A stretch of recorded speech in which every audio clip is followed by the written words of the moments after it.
Y'all are enjoying yourselves this fine Tuesday morning. Welcome to another edition of Office Hours, a weekly live show brought to you by the team at Bunker Labs, National Network of Veteran, Military Spouse Entrepreneurs dedicated to helping our ecosystem start and grow their own businesses. I'm your host, the one and only Iron Mike Steadman, coming to you from Newark, New Jersey, joined by my co-host, Amy Mortensen, and our special guest today, Nicole O'Brien. Good morning, y'all. How y'all doing today? Morning. Good morning. Great. Oh, we're at the Naval Academy. You call this winter phase the dark ages, right? So everybody's coming off a holiday. Then you're just in the grind. So, I know people out there in the hustle and bustle. Nicole and I were just talking about some of the challenges business owners are facing currently, everything from cash flow to recession talks and layoffs. But we want you to know, hey, you're in the right place because we're here to help accelerate you, put you around people that are going to share their stories and inspiration. And hopefully you walk away with some stuff that you can implement today within your own business. So without further ado, I'm going to go ahead and pass it over to my co-host, Amy. Thanks, Mike. Hi, guys. So this week, we've got the United Miles for a Mission campaign is still going on. We've got about 33 days left of that one. So if you're a United Flyer member, you can consider donating your miles to help our ambassadors go to the annual summit meeting where they get training and more. And that is at donate.mileageplus.com / lots of things. But we'll put the link in the chat. And then we've also got, as always, check out your local communities events on our communities page, bunkerlabs.org/communities, and see what's going on near you. Get connected to your local community. And then last but not least, for your planning needs, we've got a blog post of 2023 conferences and pitch competitions that are coming up. So you can check that out on the Bunker Labs blog and start getting your calendar together for all of that good stuff this year. Listen, if you're looking for capital, and I know a lot of y'all are, make sure you check out that blog post. That's a highly curated blog about all these different options out there, many of which I've personally benefited from myself. I won a $25,000 grant through the Street Shares Foundation back in 2019. So this stuff is real, and this is a great opportunity. And I want to add two things too. For those of you that are starting venture-backed startups, you're already in a fight, and you're looking to raise capital from angels or VCs. And again, this is a large-scale business model, i.e., you're going to get these investors their money back. I want to encourage you to check out the PenFed Masters program. We've had a lot of successful entrepreneurs come through there, go on to raise their seed capital. And that application is actually open now, and the deadline is February 15th. So make sure you check that out. Additionally, in 2 weeks, I will be in San Francisco at the MilVet Startup Conference. Again, another great resource. This is the premier event for startup entrepreneurs, right? You're going to have VCs there. You're going to have the lead and veteran venture funds. You're going to have your peers that are in the fight with you. So if you can make it out to San Francisco, I want to encourage you to do so. So enough about that. We'll talk some more, but we're here to talk about Nicole. So Nicole, please introduce yourself to our audience this morning. Good morning. So I'm Nicole O'Brien, and I'm the owner of Unique Plates. That was my first business. We've been in business for almost 11 years now, and we take old license plates, we cut them up, and we make one-of-a-kind custom art and home decor. Our mission has grown over the years, so we don't just make license plate art anymore. We're on a mission to empower military families through entrepreneurship as well as employment. Unique Plates, like I said, started about 10 years ago when we were living in Okinawa, Japan. When we came back, we ended up getting a wholesale deal with Home Goods TJ Maxx. So I had to, when 3 30-foot tractor trailers showed up into our neighborhood to pick up the order, I was like, at this time, I need to get my own manufacturing place. So we started our own manufacturing facility, which in turn has led to Operation Made. So now we have a gift shop where we started off 4 years ago with a gift shop with 12 vendors. It was just friends and family that we knew that made stuff. And we're up to 77 vendors, all military connected. So we only sell items made by those who serve. Congratulations. That's awesome. I have a question for you. Thank you. What does it take to stay alive as an entrepreneur for 11 years? I say the 3 C's: courage, For sure. I think it was Henry Wild that said creativity takes courage. And I think that's just spot on. You have to have the courage to put yourself out there in all different ways. Um, Consistency and commitment. I think Denzel Washington, I think, just was like on an Instagram reel. And I really do believe you have to stay consistent, and you have to be committed to your big vision. So I've been wanting to have this conversation for a while, and I will love your feedback. So feel free to push back. Okay. One of the Sure. things that I didn't know when I became an entrepreneur or when I was first entering the Bunker Labs ecosystem was that, okay, it's all hard, right? Choose your hard. Whether you got a nonprofit, a for-profit, a startup, it's all hard, right? But in Right. terms of business models, there's really freaking hard business models, right? Yes. Owning a restaurant, really freaking hard, right? Yes. Having a brick and mortar, really freaking hard. Selling products online, really freaking hard. Okay. And so I know one of the things that you want to talk about is you've taken a lot of those lessons straight to the face. You know, I'm a boxer, Okay. so I see the world through the lens of boxing. You know, you get punched in the face a lot. Talk to us Yep. about the realities of running a product-based business while dealing with, you know, cash flow, while dealing with team, you know, and some of the challenges that a lot of our entrepreneurs that are thinking about product-based businesses or are already in product-based businesses haven't considered. Yeah. So my biggest piece of advice is, and I know people probably hear it all the time, but it's so true. Know your numbers. You really have to know as a product-based business where every dollar, every cent is going and how much things cost. And you have to from day one take into account your time. You have to charge for your time. A lot of product businesses just say, well, it cost me this much in supplies, cost me this long, and then they just double that product cost. You have to account for your time, from the beginning, day one. That would be my biggest advice. Yeah. And for those that don't really understand yet, like as an agency owner, right, it's still feast or famine. But when you catch one, right, that's good margin. And there's a little bit more forgiveness there. But when you run a product based business, right, there really ain't a lot of forgiveness. So you got to have it There down isn't. because you can get a big order, you know, 300,000, but you spend 400,000 spending the order. And you're like, what the heck is going on here? And you see this happen over and over again. And so, you know, again, if you're selling a product, right, like she said, factor in that time. How long does it take? Just put yourself on a hourly rate or whatever and put those into the numbers. And I really think I know it's really hard when your product, when a lot of people take their hobby, they see that it sells, they see people are interested in, and they try and scale it. So it's kind of hard to know what you don't know in the beginning, but you really want to take the time to figure out what your distribution channels are going to be. Are you going to sell direct to consumer? Do you want to go wholesale? Are you going to use a distributor? Do you want to do e-commerce? Because there's so many different fees and the way you can structure your pricing. If you're going to go wholesale, you want to make sure your pricing is set up so that from the beginning, when you wholesale to a buyer, you're still making your money.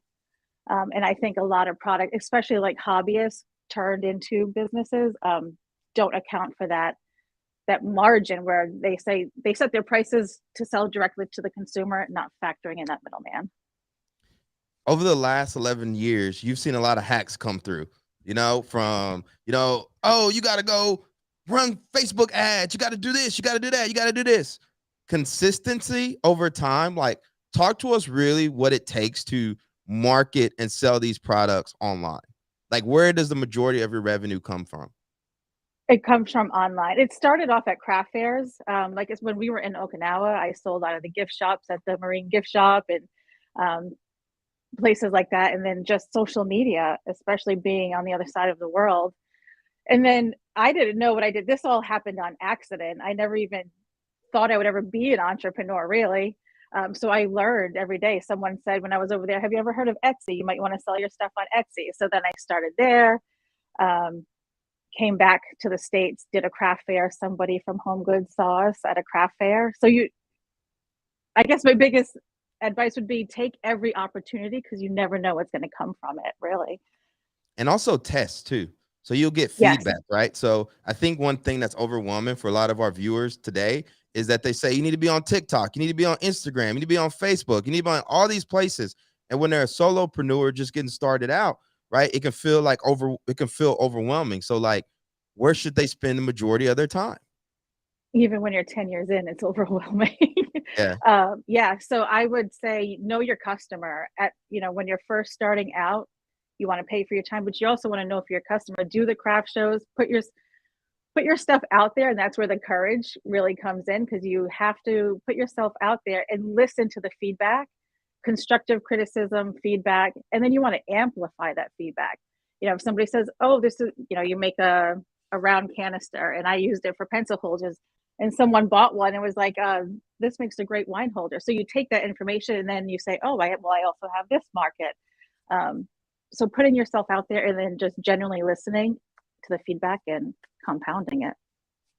Let's talk about vitamins and painkillers, right? So again, sometimes when you're first starting out, we tell people like, focus on the pain. What's a pain people are facing, as opposed to something like, oh, that's a nice to have. Now on the surface, you look custom license plates and stuff, like it's hard to tell if that is actually like a painkiller. But over time, I've grown to learn that that's so limiting, right? There's other things that people are seeking, aspirational identities. Like I'm looking at your stuff and I'm thinking in my mind, like I need one back here for dog whistle Brandon, on the wall. Yes, you do. To get people's attention, or Ironbound. So I would love for you to talk to us about like how you go about positioning such a niche product in the marketplace. Well, I don't think like our customers are not buying it because we're solving a problem. They're buying it because it makes them feel good. We started off in the military community. People on the other side of the world, they missed home. They wanted a piece of home. License plates are so unique that they could tell their story through license plate art. Really, we can customize every sign to include license plates from every place they've been stationed or they traveled. So that's kind of how like we market it. It's art for the traveling heart, we say. It just helps you tell your story, and it's more of an emotional connection than really solving any like pain point. Exactly. That's what I was getting at, that emotional connection. And for our viewers tuning in, if you got questions for Nicole while she's on, please go drop those in the chat. Again, I would rather learn from her, who's been in the fight, hooking and jabbing for 11 years, than somebody that's entrepreneur, putting up some article on Forbes or something like that. Like this is somebody from our community that understands the challenges that you all are facing. So please go ahead and drop it in the chat. From an education standpoint, where has the majority of your entrepreneurial education come from? From networking groups like Bunker Labs. And this is a shameless plug for Bunker Labs, but it's so being an entrepreneur is lonely. Being a product maker is lonely, but putting yourself into a community and a network, I learn every day from the networks that I'm in. I think it's so important when they say your net worth is your network, or whatever that saying is. It really is true. If you surround yourself with people that are smarter than you, and you learn, you have an open mind. You don't want to be a know-it-all. I absorb all the information that I can. Especially when you're going through it, when you're getting beat up, man, it's great to be able to go and like actually be around peers that can relate to what you're going through. Yes. And it's not just like a complaining session. I was going to say another word, but to just put a problem out there and know that you're not the only one facing that problem. Sometimes I'm like, oh my God, what's wrong with me? Why can't I figure this out? Why is this happening? I'm not smart enough to do this. But then you put your problem out there into a group and realize that many people are having that problem. It's not just you that's being an entrepreneur. So Eldana says, thank you so much. I have a product that makes people feel good, and that is a relief that I don't have to solve a problem or a pain point. Yeah. I think right now everyone's tired of tired of having problems. So if you can offer somebody an escape or just an emotional connection to not think of their problems all the time, that helps just as much.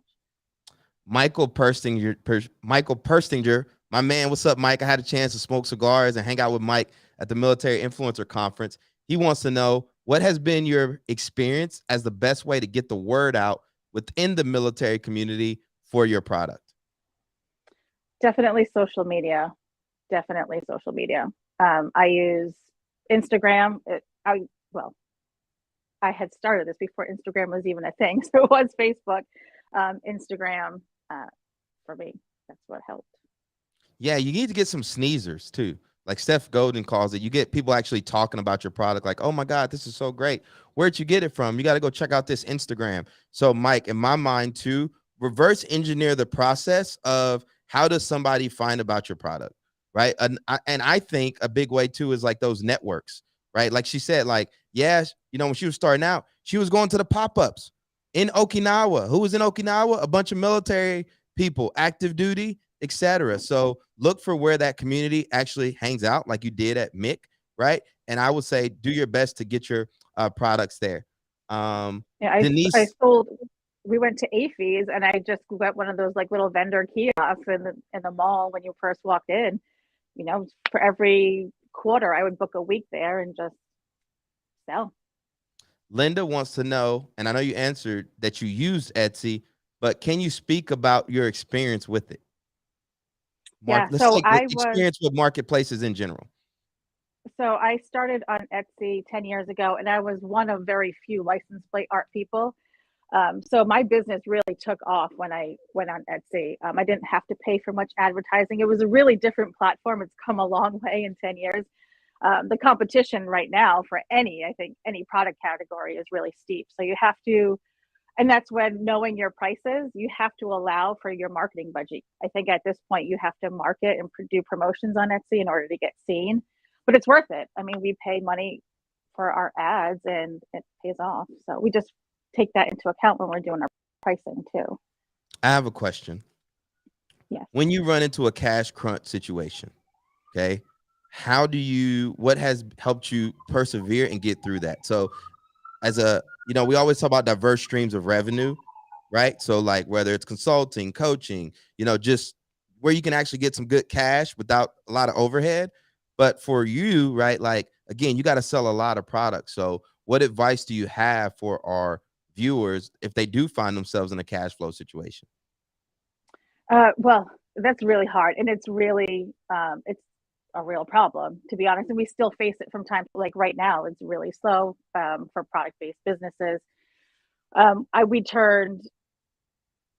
Operating as lean as you can. We bootstrapped from day one. We make people pay for their orders before we make them. So at least if we're getting the orders in, they're paying for the materials if we need to buy them or whatnot. I just got sidetracked, but I think diversifying your income, like we sell direct to consumer, but then we'll focus on wholesale during the downtimes so that we can get the bigger orders. They pay up front through marketplaces like Fair. They pay you right away. So it helps now to bring in the money when you need it. Before we transition to our book recommendation, how can this community support and elevate the work you're doing now? And is there anything we didn't cover that you would like to cover? So donating license plates. A lot of the DMVs right now, especially after COVID, they're just telling you to throw away your license plates, break them in half and put them in the recycling bin. But you don't need to. You can contact us at info@uniqueplates.com. We'll give you a prepaid shipping label, stick your plates into a flat rate envelope, send them our way. It really helps us to employ more veterans and military spouses to help us to keep growing. The less we have to spend on paying for license plates, the more we can pay livable wages. So that would be the biggest one. Yeah, and make sure y'all check out her website, y'all. We got to get the word out about this. This is dope. This is the kind of entrepreneurs that we have here in the ecosystem. I'm so glad that you spent this time with us on office hours. And so now we're going to transition to is book recommendations. Nicole, what's a book you have for our audience? Definitely The Profit First by Mike Michalowicz. Pay yourself, even if it's 50 cents, make sure you're taking your money and paying yourself with it first. Yeah, I remember how terrified I was when I put myself on payroll. But now it's just like, it's already there. It's like a standard way of life. But I remember that nerve-wracking feeling of like, oh, I'm going to count this income for myself every month, which means like I really got to drive revenue to hit that goal. And Mike Michalowicz is a great business author, not only Profit First, but also The Toilet Paper Entrepreneur, which might be a good book to when you find yourself in a cash crunch, like pull out The Toilet Paper Entrepreneur. I'm actually reading his other book right now, Clockwork, as well. So big Mike Yeah, I want to McCallum get that fan. one. We got to get him Yeah. on the transition. Carrie, behind the scenes, push me on that. She's our director of marketing. I need to reach out to Mike McCallowitz, and if y'all know Mike McCallowitz, let's get him on the transition podcast, provide some value. My book recommendation for today, I'm a history guy, right? And one of the books I read when I first started my entrepreneurial journey was The Wright Brothers by David McCullough. And these guys bootstrapped the first airplane, functional airplane. And, everybody's big on this like lean startup and, these frameworks and stuff like that. But sometimes you go back in history and like the answers were already there. Everything they did, the uphill battle, the testing, the validating, it's a great resource for a lot of you and more inspirational than just like the typical business book. So I want y'all to check out The Wright Brothers by David McCullough.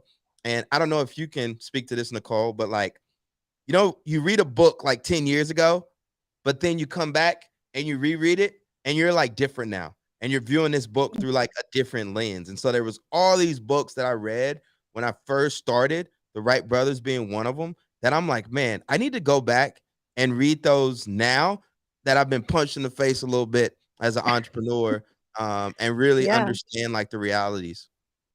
Yeah, because sometimes you can't comprehend the problems that they're having until you've had them yourself, So I think definitely going back and rereading is top-notch advice.